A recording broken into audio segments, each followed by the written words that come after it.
Hey guys, it's Taylor here. If you noticed, I'm actually in my kitchen today, mainly because it's the coldest room in the house during this heat wave, but I'm very blessed to be cleaning up the kitchen here and shooting a YouTube video on a Thursday afternoon instead of being at work. So it's a great day. Today I wanted to talk about a 5 income oriented fund that I would use to escape the rat race if I had to, buy 5 funds tomorrow. These are the 5 that I would pick. I think long term, they've done well in their short existence. 4 of them are covered call funds. And in looking at the numbers, 2 of them definitely stand out as clear winners. And by the end of this video, you're going to know why. And then we have a classic SCHD for all the SCHD guys out there that really enjoy that fund. I enjoy it myself. It's actually a large part of my retirement portfolio. I've been thinking about making some changes to my taxable income portfolio, maybe to something similar to this. So I'd like to know what you guys think about it. And I just wanted to give you 5 funds that I've been really enjoying and kind of do some math, back test them. If you bought these since inception of the newest fund, which was about 2.5 years ago, would you have lost money? Would you have gained money? Would you have been able to live on these distributions carefree and still have more money than you started with? I think that's the goal. We all want our assets to grow, and we want those distributions. So if that seems like it would interest you, let's jump into the numbers. So for the first 2, I have a combination of SPYI and GPIX. SPYI is a NEOS fund. It does covered calls on the S&P 500. And no surprise, GPIX does the exact same thing. So why would I pick 2 funds that are very similar? I think when we're going into the covered call arena, it's nice to have a couple of advisors on your side, a couple of managers of these funds that may do different things in different markets. And I think that's why these 2 funds perform a little bit different, because with covered call writing, there is an aspect of a human factor that can affect these yields. I think both of these companies, both NEOS and Goldman Sachs, have done exceedingly well with both of these funds. QQQI has a higher starting yield. So I think if you need more money and the goal is to retire sooner, it pairs well with the GPIX, which has more of a growth component to it and a little less yield starting out. So we're going to assume we bought both of these funds at inception of QQQI about 2.5 years ago. So we're going to be buying SPYI in this scenario on January 30th, 2024. We're going to be buying GPIX the very next day. So for my total portfolio value, I'm going to have a value of $500,000. So I'm going to buy $100,000 of each of these funds. And had I done that 2.5 years ago with my SPYI, I would have an initial starting yield of about 12.2%, which is pretty good. GPIX would be slightly lower at 8.6%. I think the magic with both of these funds is going to be at the end of the video when I show you just how much these dividends have grown.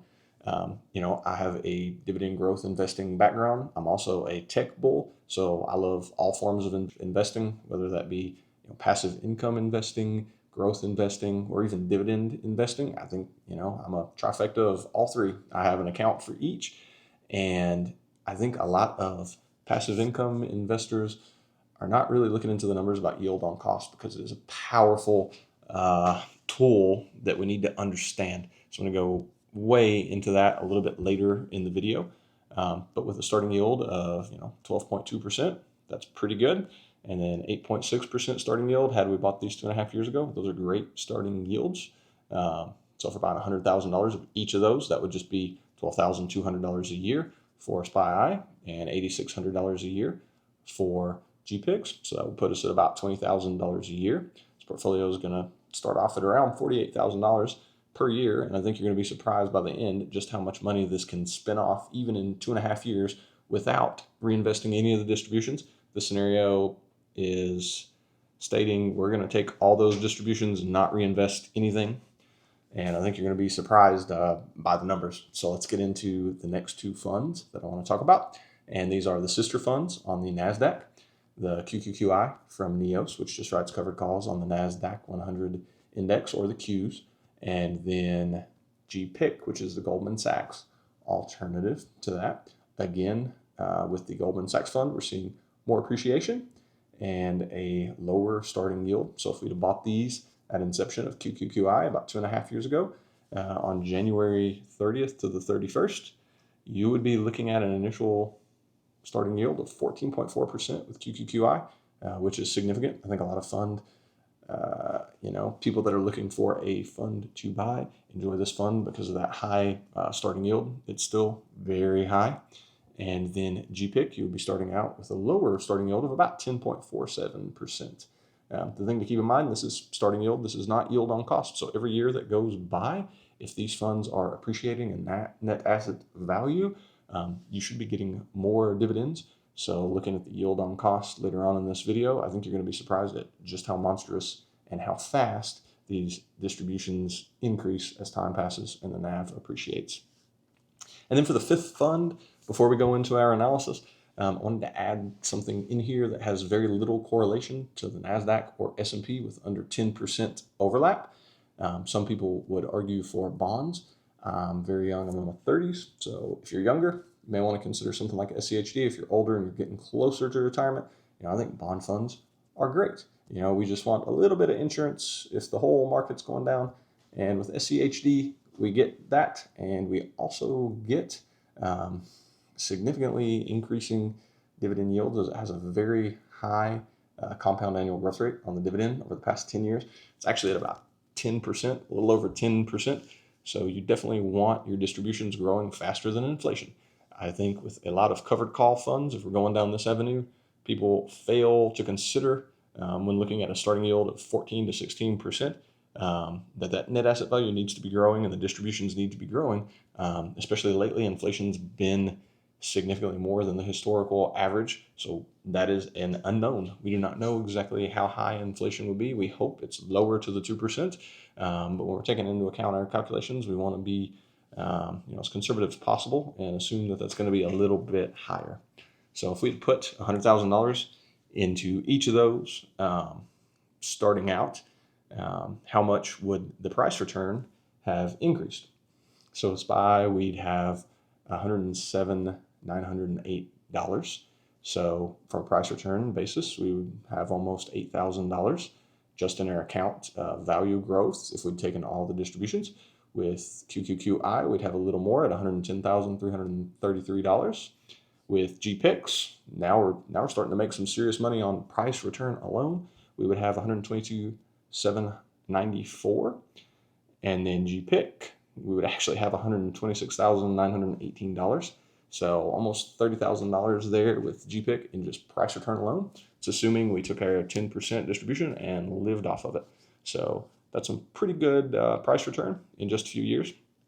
With SCHD is actually beating SPYI and QQQI in a price return basis at $114,760, which is good. So our portfolio has actually grown quite a bit from a start of $500,000. We took all our distributions, and now we have $582,000 right here at the beginning of July 2026. In case you're watching this video later on and you're like, these numbers seem way off.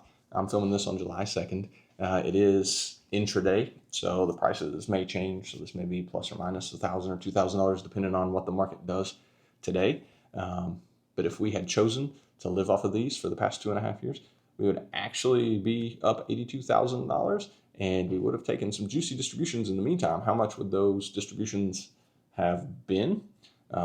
At inception, we would have been taking about $1,002 from SPYI every month, $1,183 for QQQI, and then $717 a month from GPIX, $872 from GPIQ, and then a lower $258 from SCHD for a total of all of those of $4,032 on that first distribution. That's just the monthly distribution that January, February from when you bought these, assuming we bought them in January of 2024 with the inception of QQQI, which is the newest of these funds. So about $4,000 a month. That's about $48,000 a year. So a pretty good salary for most people in America, especially if you have a pension or Social Security coming in. That could definitely supplement that. If you live on a very low budget and you're a minimalist or you're pursuing financial independence, retire early, I think that's more money than a lot of people need if they are, pursuing some of the other avenues of financial independence and, minimizing those expenses. That could be a great salary. Now, how much would those distributions have grown? So SPYI would now, if we took our distribution from the most recent payout, we've got $1,082 a month. So we're up $80 on that distribution per month. These do vary a slight amount from month to month. Although these 5 funds are pretty spot on. SCHD pays quarterly, so I did adjust that and divide it by 3 months to get the monthly yield here. QQQIs actually increased to $1,348 a month. GPIX at $874. GPIQ with a massive $1,163. It has had some significant distribution growth because its net asset value has grown a lot. Goldman Sachs has done really well with riding on a smaller portion of the notional and riding this most recent tech wave a little bit better than the NEOS funds. And then SCHD leading up the rear with $297. Although we got to think we started out with a lot less, so that's actually close to a 16 to 20% return. We're almost up $50 on 250. So SCHD is really your insurance and a little bit of dividend growth. And a lot of people have been a little disappointed at the dividend growth this year. Although, the SCHD price return has been phenomenal this year. Year to date, at one point we were up over 20%. We may still be. Haven't checked it today. But from a price return basis, SCHD is doing really well. So in the years where the dividend appreciation may be slowing, it usually makes up for that in price return, and it was beating the S&P 500 on a total return basis for much of its existence. So today we would actually be getting $4,764. So we're making $700 more in 2.5 years per month.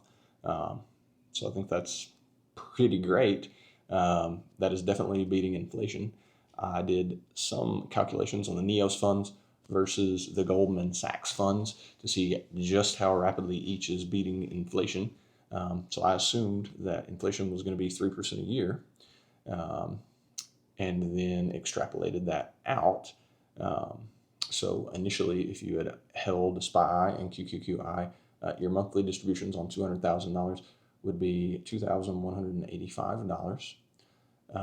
Now, inflation adjusted over the past 2.5 years, if inflation was 3%, you would need over $2,352 to be beating inflation. And we can see that these funds did that at 24.30, which is good. You're beating inflation by a small margin, but you're still doing it. Now the Goldman Sachs funds are actually crushing inflation. So you would have started out with a monthly distribution of $1,589.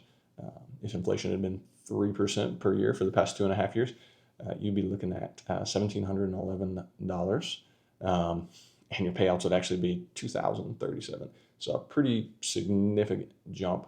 I'm just looking at the raw numbers, somewhere around 18 to 22% increase in your distributions is phenomenal. Now, certainly this is just looking at the most recent distribution. These kind of do fluctuate a little bit month to month. I do like that SPYI and QQQI are very consistent in their distributions. They go up just a tiny bit, but they don't go down much either. And if you're thinking about using these for retirement, you definitely want to factor that in. You do not want funds that are paying out, 30 cents one month, 90 cents the next month, especially if you're going to live on that income. And finally, I want to talk about the best part of these funds.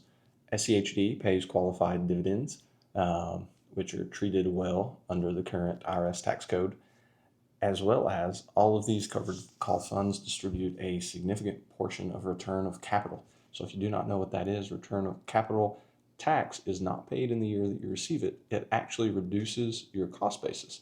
Now, when your cost basis hits zero, then you pay long-term capital gains tax, which if you're in a higher tax bracket currently, but you need a little extra income, it can be great to defer those taxes until you're in a lower tax bracket. If you're planning on retiring and you don't have a pension or Social Security, you can actually lower your taxable income so low that you're below the around $100,000 long-term capital gains tax rate and be in the 0% tax bracket for long-term capital gains.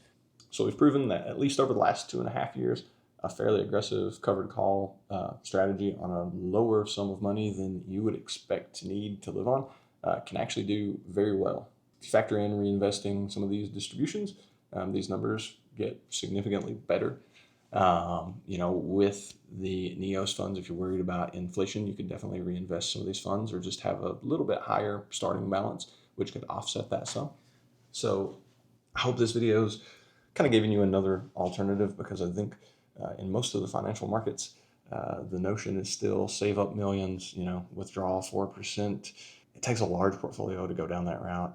And, that can be daunting. I think covered calls give people, increasing monthly distributions that they can look at and see real dollars hitting their bank account. And it can be very motivating for people that may otherwise not invest. So I hope this video helped.